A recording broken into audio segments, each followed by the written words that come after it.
다양한 분야의 이슈를 과학 기자의 시각으로 들여다보는 사이언스 취재파의 시간입니다. 오늘은 양혜영 기자와 함께합니다. 어서 오십시오. 안녕하세요. 네, 오늘 어떤 소식 준비해 오셨나요? 네, 이제 진짜 올해가 얼마 남지 않았습니다. 네. 네, 제가 2주 전 이 시간에 네이처에서 뽑은 세계 과학 뉴스, 10대 과학 뉴스를 소개해 드렸잖아요. 네, 기억나시죠? 그렇죠. 네. 네.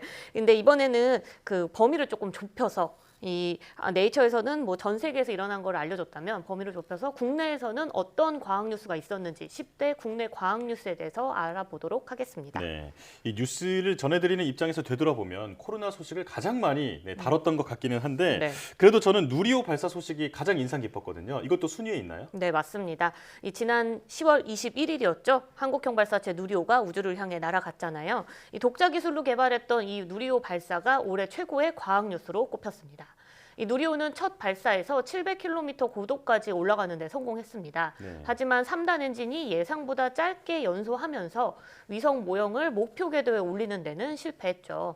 이 미안의 성공으로 아쉬움이 남았지만 우리나라는 순수 국내 기술로 개발한 발사체를 쏜 10번째 국가가 되면서 우주 선진국으로의 성장 가능성과 이 발판이 마련됐다 이렇게 평가받고 있는데요. 이 3단 엔진이 조기 종료된 원인도 함께 밝혀진 만큼 이 누리호는 내년에 2차 발사를 위한 기술적 보완을 진행할 예정이라고 합니다. 예. 네.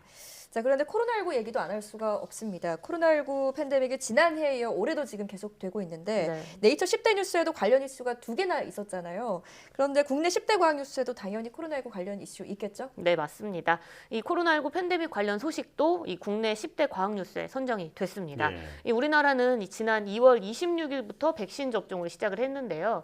이 접종 시작일은 미국이나 유럽보다 늦었지만 접종률이 빠르게 오르면서 이 집단 면역의 기준이었던 전 국민의 70% 접종이 240일 만에 도달을 했습니다. 이로 인해서 이 정부는 단계적 일상 회복을 준비해서 11월 1일부터 이를 시행을 했죠. 하지만 또 다른 변수, 오미크론 변이가 등장을 했습니다. 이 오미크론 변이로 인한 확진자가 급증하자 국내는 물론이고 전 세계가 다시 거리두기 강화로 돌아서고 있는데요. 예. 이 현재는 오미크론 변이에 대한 예방 효과를 보인 이 3차 접종과 이 국민들의 적극적인 거리두기 참여를 통해서 또 한 번 고비를 넘겨야 하는 상황입니다. 예. 네. 자, 올해도 코로나가 연말까지 우리를 괴롭히고 있는데 자, 내년에는 기분 좋게 마무리할 수 있었으면 좋겠습니다. 네. 자, 이런 과학 이슈 외에 연구 개발 성과도 많은 주목을 받았죠. 네, 맞습니다. 이 10대 과학 뉴스에는 4건의 이 과학 이슈, 누리호 발사 같은 4건의 과학 이슈가 있었고요. 6건은 연구 개발 성과로 뽑혔습니다. 네. 이 6건의 연구 개발 성과 중에 3건이 암 관련 성과였는데요. 이 우선 카이스트와 생명공학연구원 연구진이 밝혀내는 이 전 세계 최대 규모의 3차원 암 게놈 지도 구축도 선정됐습니다. 네. 이를 통해 이 암 유전체 변이에 따른 게놈 구조 변화를 3차원으로 파악할 수 있게 된 건데 암 발병 원리를 이해하는 것은 물론이고요. 항암제 개발에 아주 중요한 역할을 할 것으로 기대되고 있습니다. 네. 또 다른 성과는요. 암세포가 면역세포의 공격을 피하는 원리가 10대 뉴스로 선정됐는데요. 이 한국인 과학자가 속한 미국 연구진의 결과입니다. 이 종양세포에서 특정 단백질의 활성을 막으면 면역 항암제의 효과를 높일 수 있다는 걸 알아낸 성과입니다. 네. 이 마지막으로 소변 검사로 20분 만에 전립선암을 진단하는 기술도 10대 과학 뉴스에 올랐습니다. 네. 이 키스트 연구진이 초고감도 단백질 센서를 개발한 건데요. 이 센서를 통해서 얻은 4가지 암 인자와 전립선암 사이의 관계를 인공지능이 분석을 해서 소변에서도 빠르게 전립선암 여부를 확인할 수 있었던 기술입니다. 예. 이 불편한 조직 검사를 하지 않아도 되기 때문에 뭐 부작용은 물론이고 환자의 고통도 없다는 장점이 있는데요. 실제로 전립선암 환자 샘플을 가지고 이 기술을 확인을 해보니까 95.5%라는 아주 높은 정확도로 암을 진단해냈다고 합니다. 네. 암으로 고통을 겪고 계시는 환자분들에게는 반가운 소식들이 있었네요. 네. 자, 지금까지 소개해준 내용 이외에는 또 어떤 뉴스들이 10대 과학 뉴스에 있었나요? 네, 현대차가 개발한 이 차세대 전기차의 뼈대, 이 전기차 전용 플랫폼도 10대 과학 뉴스로 선정됐습니다. 예. 현재 이 플랫폼은 이 현대 아이오닉 5와 기아 EV6에 적용돼 있는 상태인데요. 이 전용 플랫폼 덕분에 넓은 실내 공간이 확보가 됐고요. 또 전기차 충전 시스템을 향상시켰고 모듈화와 표준화도 가능해졌다고 합니다. 이 전용 플랫폼은 이 국산 전기차의 경쟁력을 끌어올렸다. 이거는 물론이고요. 이 고성능 전기차 모델에 기반이 됐다라는 평가도 받고 있다고 합니다. 예. 이 또 다른 연구 성과는요. 기초과학연구원 나노입자 연구단이 개발한 3차원 디스플레이입니다.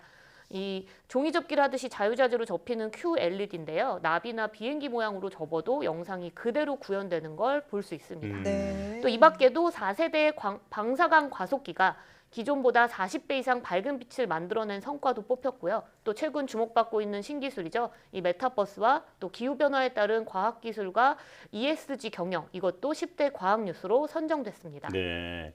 자, 돌아보니까 열 손가락이 모자랄 정도로 정말 많은 과학 소식이 있었는데요. 네. 자, 그런데 이번 국내 10대 과학 뉴스는 어떻게 선정이 된 건지 궁금해요. 네, 이 네이처에서 뽑은 10대 과학 뉴스는요. 네이처 에디터들이 1년 동안 이제 자신들의 소식을 전했던 이 연구 성과들과 과학 뉴스들 중에서 10대를 뽑은 거라면요. 국내 10대 과학 뉴스는 우리 국민들이 직접 뽑았습니다. 네. 이 한국과학기술단체 총연합회가 지난 12월 9일부터 20일까지 12일 동안 온라인과 모바일을 통해서 투표를 진행한 건데요. 이번 투표에는 13,000여 명이 참여를 했는데 참여자 중 과학기술인은 29%였고 일반 국민이 71%를 차지했다고 합니다. 예. 이 부분이 의미가 있는 건데요. 이우일 과총회장의 설명으로 직접 들어보겠습니다.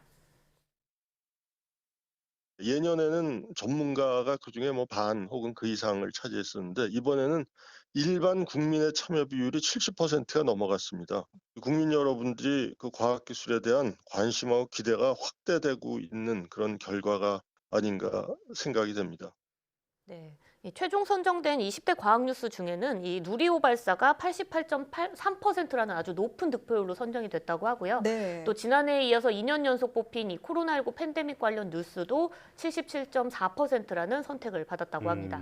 이번 투표 결과를 통해서 이 우리 국민들이 과학기술에 얼마나 관심이 많은지가 확인할 수 있었고 또 우리 삶에 과학기술이 그만큼 또 많이 들어와 있었다 이런 점도 함께 알 수 있었던 겁니다. 네. 우리 국민이 직접 뽑았다라는 점에서 더 의미가 있는 것 같은데요. 올해 정말 다양한 과학 소식들이 있었는데 내년에는 또 어떤 소식들로 채워질지 기대가 됩니다. 지금까지 양희영 기자와 함께했습니다. 고맙습니다.